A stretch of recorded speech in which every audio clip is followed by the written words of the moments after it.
Hi mga ka-MK, another day, another mini vlog. For today's ganap nga, marami tayong lakad at aasikasuhin, kaya samahan nyo ang mami MK nyo. Ito na nga pala kayo nasama sa Get Ready With Me kasi medyo nagmamadali nga kami. Ngatang alis na kami ng bahay at itong isang bata ay kinain agad ang baon niya, nakakaloka. Kakaalam ko nga, sabay sila ng kuya niya nag-almusal. Nga at kaya aga-aga traffic. Nga pala namin pinuntahan bangko. Aga nga din ang dami agad customer, wala kaming maparkingan, nakakaloka. Yun nga ang traffic enforcer kinini at bawal daw kami magpark dito. Umalis na din kami agad at meron pa nga akong ibang pupuntahan. Sabi ko kay Kit, dito na lang siya at madali lang naman ako, may kukunin lang naman ako sa Cebuana. Ending hindi pa ako nakakababa nag-iiyak na. Kala mo naman talaga magtatagal at hindi ako babalik. After nga namin sa Cebuana, dumiretso na rin kami dito sa personal collection. Actually, member na ako neto before, kaso nga lang hindi ako naging active. Kaya ngayon, magpaparegister tayo ng bago. Mga gustong mag-business dyan, pwedeng-pwede to sa inyo. Rent bill lang naman ang kailangan at saka ID. Kung ang binigay ko ay barangay clearance at saka ID ko na lang. Medyo nagmamadali nga kami at meron pa kaming ibang lakad, yung upline ko na lang ang mag-aayos at magre-register sa akin. Naman yun, through online pag mag-order. Mag-alala, papakita ko sa inyo pag nakuha ko na yung product. Wala rin naman kayong ilalabas na pera doon. Pero ako, nag-down na ako para wala na akong problema next month. Since bumibili din naman kami at yun din naman yung ginagamit namin, nagpa-register na lang din ako. At least medyo makakales pa ako. Personal use nga pala to. Pero kung gusto nyong umorder, PM nyo lang ako, char. Sana nga rin pala kami dito sa hypermarket para bumili ng mga kulang sa bahay. Saka pangbaon na rin ng mga bata. Sabi ko nga i-challenge ko yung sarili ko.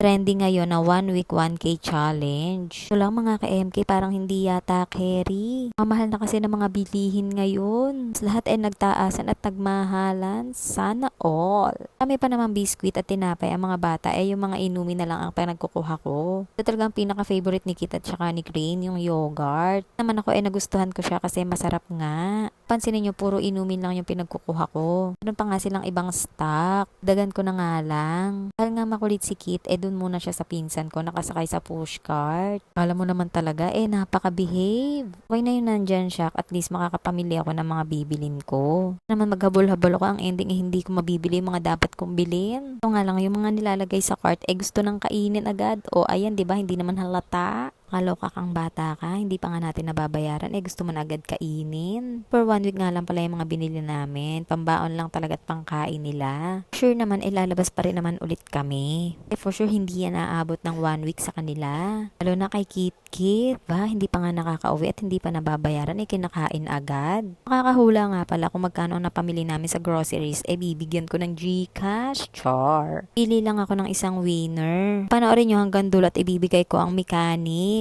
Nakafollow ka sa akin at nanonood ng mga vlogs ko, panalo ka na, char. Ganyan lang sa comment section kung ano yung sagot nyo. Announce ko rin agad kung sinong nanalo. Sino yung pinakamalapit na sagot, yun yung mapipili natin. Papamagatan ko to ng Guess the Bill Challenge, char. Sana nga rin pala kami dito sa Mr. DIY at may bibilin daw ang tita ko. Ending itong mga batang to ang namili. Di talaga sila pumayag nang wala silang mabibiling toys. Loko namin si Kit na ito na lang yung bibili namin para sa kanya. Kaso ayaw talaga niya at nagagalit pa. Lunch na rin naman yan, dito na rin kami kumain. Bikis na nga lang kami nag-lunch. Na rin kami naghanap ng iba at wala rin naman kaming choice. At least dito wala masyadong tao. Na nga rin pala ng tulog ni Kit, kaya ang ending talagang inaantok na siya. Kaya habang kumakain napapapikit-pikit na nga ang batang yan. Medyo natatawa talaga kami dito sa batang to. Food is life talaga sa kanya, pero sleep is lifer. At kung basta kumakain yan talagang napapatulog. Talagang sadyang matakaw lang tong batang to. Order na nga pala kami at inaantay na lang namin i-serve. Anang at hindi masyado nagliligalig si Kit at naglalaro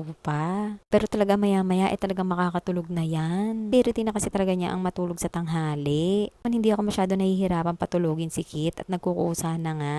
Yun nga lang at sinerve na agad itong mga pagkain at nagugutom na talaga kami. Diyan na parami nga ang kain ko. Buti na lang kumain din si Kit. Siya talagang may gustong kumain yan at talagang nag-request siya ng pizza chicken. Nga lang at marami din nakain. pagkain. Kaya ang ending talagang inaantok na siya. Pinipilit pa rin niyang kumain at ubusin ang pagkain niya. Kaso antok na antok nga siya. Kaya pinabayaan ko muna siya matulog since hindi pa rin naman ako tapos kumain. After nga namin kumain ay dumiretso na rin kami sa palengke at bibili nga kami ng isda at gulay. Nga lang pala muna yung binili namin at meron pa nga kaming frozen sa ref. Nama talaga namin itong mga batang to para maging familiar sila sa palengke. Hindi naman nila first time pumasok dito. Tuwang-tuwa nga sila sa mga isdang nakikita nila. Yung tilapia buhay pa. Hindi na nga pala kami masyadong nag-i-stock ng mga gulay kasi nga nabubulukan kami. Naman kung mabubulok at itatapon lang namin sa mahal na mga bilihin ngayon. Hindi naman lumabas at saka bumili kasi may sasakyan naman. After nga namin dito uuwi na rin kami at medyo pagod na yata itong mga kasama naming bata. Sa dami ba naman ang pinuntahan namin, sino bang hindi mapapagod? Sa sobrang laki ng palengke, nakita pa rin namin tong pinsan ko. Tanghaling tapat naman yan at mainit sabi namin sa amin na siya sumabay. Vlog nga din pala yan, add nyo na lang yung page niya, Cheryl Kapuyan nga pala. O siya, hanggang dito na lang mga ka-MK. Thank you for watching, kaya follow for more. Bye!